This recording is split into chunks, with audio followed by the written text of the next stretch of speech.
सुप्रभात नवजगेंद्राणा। गुरु के प्रकार और पहचान।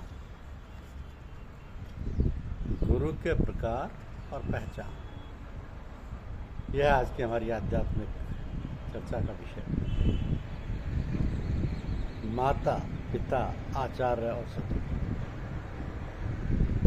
अब सतगुरु का ताल्लुक सिर्फ परमार्थ का होता है। काम, अर्थ, धर्म और मुक्ति, चार तरीके की। दुनियावी और दीनी गुरु आचार्य को कहते हैं, जो सामाजिक और किसी कदर आत्मिक दर्जे की तालीम देता है। इसमें विद्या गुरु भी आ जाती है। सत्संग सिर्फ संत सतगुरु को कहते हैं, जो सिर्फ निवृत्ति मार्ग बतलाते हैं। उनके सोबत, खिदमत, परमार्थिक जज्बात को हरकत देते हैं। तो संत सतगुरु को आचार्य गुरु से निस्बत नहीं है, और मजलिस मर्यादा का साथी है। वो आहिस्ता आहिस्ता शिष्य के निगाहों को ऊंची करके धर्म और कर्म वगैरह के झगड़ों को हटाते हुए सिर्फ परमार्थ की तालीम देते हैं और मुक्ति पद का अधिकारी बनाते हैं। दुनिया में हर दर्जा की गलती फैली हुई है। कहीं कहीं मामूली आदमी संत सतगुरु को अपनी तरह का इंसान समझते हैं, जिससे उसके परमार्थ को नुकसान पहुंचता है। जिसको संत सतगुरु कहते हैं, वह असल में रूहानियत का आदर्श महराज है, जो हमेशा ख्याल ही हुआ करता है। और शागिर्द उसको समझकर जब संत सतगुरु की जाहिरी सूरत की मदद से अंदर अनुभव कर लेता है, तब उसको तरह तरह के पर्चे मिलने लगते हैं। और इन पर्चों का मिलना इस बात का सबूत है कि परमार्थ की मंजिल में उसको पार पाने का मौका नसीब हो चला है। जो तीन अवस्था से निकालकर चौथी अवस्था की तरफ रहबरी करे, वही संत सतगुरु होता है। तो चौथी अवस्था आदर्श और आइडियल है। जब किसी को खुशकिस्मती से ऐसे गुरु की खिदमत व मोहब्बत वगैरह नसीब हो, तभी उसमें रूहानी जज्बात पैदा होते हैं। बाज़ आदमी कहते हैं कि जो कुछ हमको मिलना है किताबों से मिल रहेगा, हम पढ़ लिख कर परमार्थ हासिल कर लेंगे, मगर ये उनकी भूल है। किताबें जड़ पदार्थ हैं और मुर्दा हैं, बेहरा, बेहरकत हैं, बेचेतन नहीं है। वो किसी हालत में किसी शख्स को सच्चा परमार्थी नहीं बना सकती। अगर किताबों को पढ़ने से लोग परमार्थी बन जाते, तो जिस तरह आजकल दुनिया में किताबों का सैलाब आया हुआ है, वैसा ही परमार्थ का भी सैलाब आ गया होता। मगर पढ़े लिखे आदमियों में से कहीं भी किसी में सच्चे परमार्थ का रंग नजर नहीं आता, और ना कभी ये मुमकिन है। तथापि देखा जाता है कि जब सतगुरु प्रकट होते हैं, उस वक्त हजारों लाखों आदमियों का जीवन परमार्थी हो जाता है। तो जब तक परमार्थी गुरु नहीं मिलते, तब तक आत्मिक फुरना यानी मोहार हो। आत्मा को आत्मिक फुरना जरूर आत्मा से नसीब होती है। इल्मी गुरु का ये काम नहीं। आदमी हजार आलिम बाकिल यानी बुद्धिमान हो और बाल की खाल निकालने की काबिलियत रखता हो, मगर चूँकि उसमें खुद आत्मिक काबिलियत नहीं है, वो कभी दूसरों को आत्मिक भाव की हरकत नहीं दे सकता। बात बनाना व रूहानियत के पूर्व मजमून पर तकरीर करना बहुत आसान है, मगर आत्मिक ज़िंदगी बसर करना दूसरी बात है। वह सख्त मुश्किल है। महज जाहिरी इल्म पढ़कर कोई परमार्थी नहीं बन सकता। जब कभी परमार्थी ज़िंदगी का सवाल आता है, तो भूखे बल गिर जाते हैं और अखलाकी लग्जिशों, भूल गलतियों को की आसानी के साथ शिकार हो जाते हैं। तो जिसकी मोहब्बत व खिदमत वगैरह से बात नसीब हो कि खुद ब खुद शागिर्द के दिल में रूहानी जज्बात पैदा हो, वो गुरु है। गुरु की पहचान मुश्किल है, ताहम यहाँ कुछ इख्तिसार के साथ हक के मुतलाशियों यानी तलाश करने वालों के फ़ायदा की निगाह से बता दिया जाता है। पहली पहचान यह है कि उसके कलाम को सुनने से रूह की धार अंदर ही अंदर ऊपर की तरफ रुजू होगी और शागिर्द एक किस्म का रूहानी सुरूर महसूस करेगा, जो एकत्व की हालत तक पहुंचा देता है। दूसरी पहचान यह है कि उसकी आँख व पेशानी यानी ललाट पर अधिकारी को परमार्थ का नूर नजर आएगा, जो उसको खास कोशिशों के साथ जिस्म के सिफाली तकवा से खींचकर ऊंचे तबकात की तरफ मायल करेगा, और आप ही आप अधिकारी समझने लगेगा कि ये संत सतगुरु है। तीसरी पहचान यह है कि उनकी ज़िंदगी परमार्थी ज़िंदगी होगी। वो बेखौफी से परमार्थ की तालीम देते हुए जीवों को अपनी तरफ राग़िब करेंगे। रूहानी गुरु एक तरह के सूरज होते हैं, जिनके प्रकट होते ही दुनिया में एक किस्म का उजाला हो जाता है। तो जिस तरह चिराग के जलते ही परमाणु चारों तरफ से उन पर निसार होने के लिए आते हैं, वैसे ही परमार्थी जीव आप उनके गिर्द हल्का मार लेते हैं और उनके फैजान सोहबत से अपने जन्म बहुत अच्छी तरह सफल कर लेते हैं। चौथी पहचान यह है कि वे शागिर्द की ज़ाहरी हालत को नहीं देखते, बल्कि बातनी और अंदरूनी हालत को देखकर उसको तालीम देते हैं। और बाज़ औक़ात वे अक्सर आदमियों से कह भी देते हैं कि तुम अजायब परस्ती के ख्याल से परमार्थ में आ रहे हो, जाओ अभी तहकीकात करो। पांचवी पहचान ये है कि कौमियत, मिल्लत, पंथ, संप्रदाय, वर्ण, आश्रम वगैरह के मुतलक लिहाज नहीं रखते। जिस तरह मालिक की निगाह में सारी मखलूक एक तरह की है, वैसे ही सबको एक नज़र से देखते हैं और उनको ये नहीं कहते कि अपना पेशा छोड़ दो या ज़ाहिरी मजलिसों की पाबंदी ना करो, बल्कि वह इन सबको नज़रअंदाज करते हुए हर मज़हब के आदमी को बशर्ते कि उसमें कुछ उसका अधिकार हो अपने पास बुला लेते हैं और समझा देते हैं कि हमारा तुम्हारा ताल्लुक़ सिर्फ रूहानी है, तुम चाहे जिस संप्रदाय में रहो उससे बहस नहीं।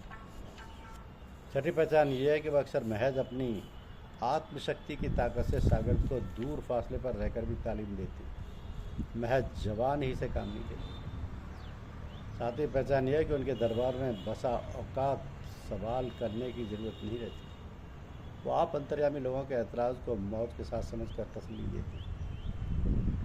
आठवीं पहचान है कि जब कभी संत प्रकट होते हैं, अपनी मौज से अपनी जात खास में कुछ इस तरह के सामान पैदा कर लेते हैं कि जिसको संसारी घृणित समझते हैं, मगर परमार्थ के वास्ते वह कार आमद और मुफीद होते हैं।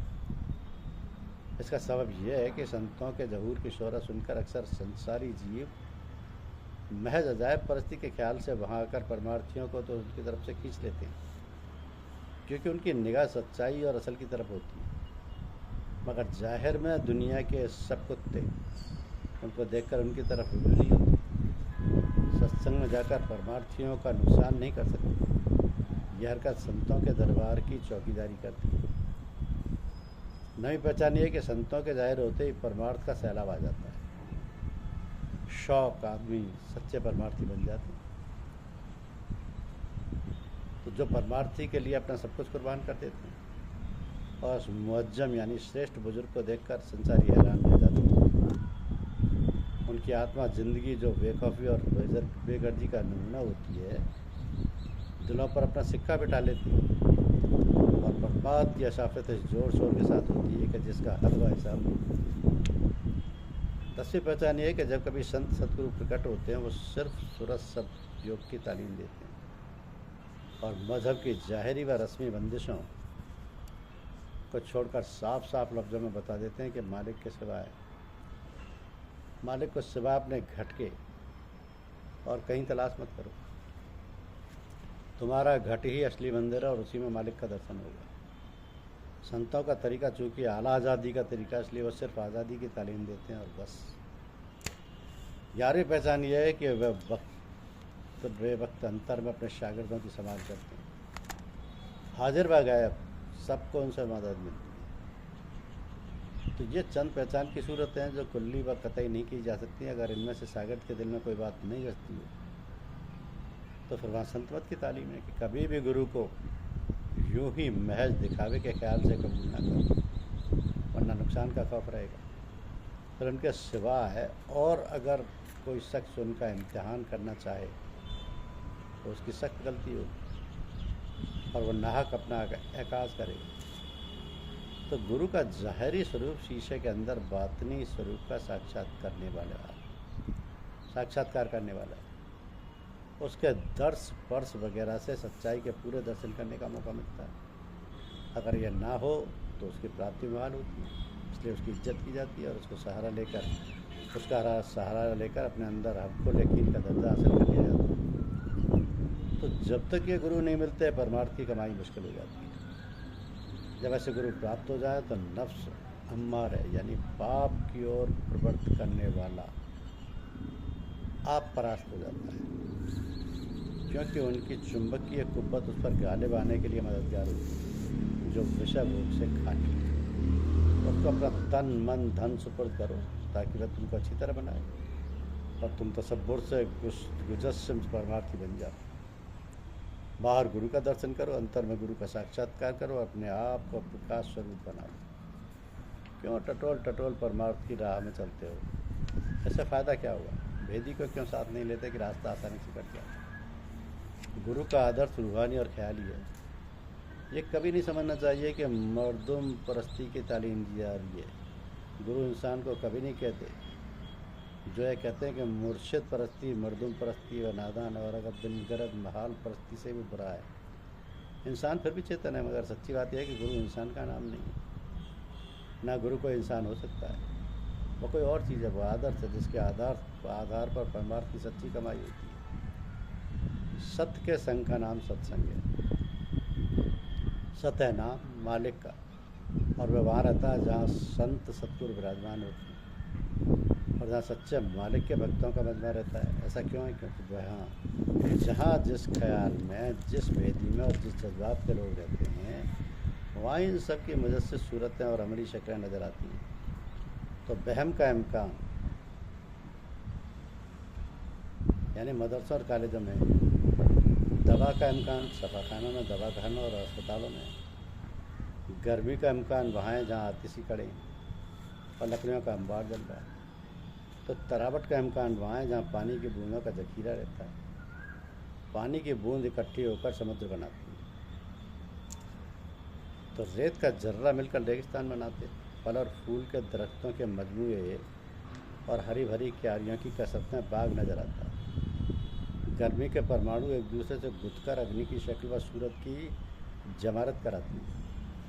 अगर ये सच है तो ये भी सच है कि जहाँ भक्तगण निवास करते हैं वहाँ ही मालिक रहता है, क्योंकि वहाँ भक्ति के जज्बात का, प्रेम के ख्यालात का और अच्छे भावों के महसूसात का अंबार है।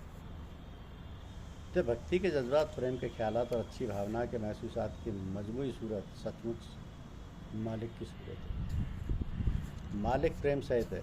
वह सर चश्मा है जिसमें प्रेम की लहरें भरपूर निकलकर दुखों के सताए हुए प्रेमियों के खेत रूपी दिल को शादाब व सैराब वगैरह कराती है, और फिर उनसे दूसरे प्राणियों को सुख व शांति वगैरह नसीब होती है। फिर हर भक्तों का मजमा एक उमड़ता हुआ बेमाया किनारा उसकरार समंदर है जिसके प्रेम की लहरें आसमान से बातें करती हैं। उसी तरह से सारा ज़मीन व आसमान, अर्ज़, कुर्सी, तबकात, तलवे, शिफली, उसके ठंडे करने वाले व पाक साफ करने वाले असबात यानी स्वर समूह से शांति को प्राप्त होते रहते हैं। ये संसार एक ज़बरदस्त अग्निशाला है जिसमें 3 तरह के दुखों की प्रचंड अग्नि और वो शोर के साथ जल रही है और प्राणी ईंधन की तरह जल रहे हैं। उनकी वाह व आर्तनाद के नालों से कान बहरे हो रहे हैं। इन मुसीबत जदों की सूरत कौन देखे, मगर ऐसी मुसीबत में संतों का सत्संग ऐसी नियामत और बहुमूल्य है जो संसार के सताए हुए प्राणियों के लिए शांति व सब्र का रात का आधार हो जाता है, और वह उसका सहारा लेते हैं और शांत होकर सिर्फ आप ही इस भवसागर से पार हो जाते हैं। बल्कि फिर उनके मिलने जुलने वाले साथी भी अगर ये सही है कि नदी नालों के जल गंगा में जाकर गंगा जल हो जाता है, अगर ये सच है कि लोहा पारस से मिलकर कुंदन हो जाता है, अगर ये वाकई सच है कि अंडा नीम के दरख्त चंदन के पास रहने से खुशबूदार हो जाते हैं, तो ये भी करीब प्रयास है कि जो बराबर सत्संग में जाते हैं उन पर सत्य का रंग चढ़ जाता है और वो परमार्थ की खरात पर चढ़कर नए रंग में प्रकट होती है। तो सत्संग की महिमा कौन बयान कर सकता है? किसके मुंह में ज़बान है जो उसकी बुराई करे? सत्संग एक महफिल है जिसमें संत सतगुरु क्षमा की तरह प्रकाशमान होकर सबको अपना प्रकाश देते हैं, और जो इस प्रकाश का जोर असर आ जाता है वह अपने को देखता है, दूसरों को देखता है और गुरु को देखता है। यहाँ तक तो दुई का दर्जा बाकी रहता है, लेकिन जहाँ प्रकाश ने अपना असर किया वह प्रकाश स्वरूप बनकर क्षमा की तरफ परवाना की सूरत में दौड़ती है और उसमें मिलकर एक हो जाएंगे। ये अद्वैतवाद यानी एकत्व है। फिर उनकी ज़िंदगी नहीं रहेगी, वह गुरु की ज़िंदगी हो जाती है।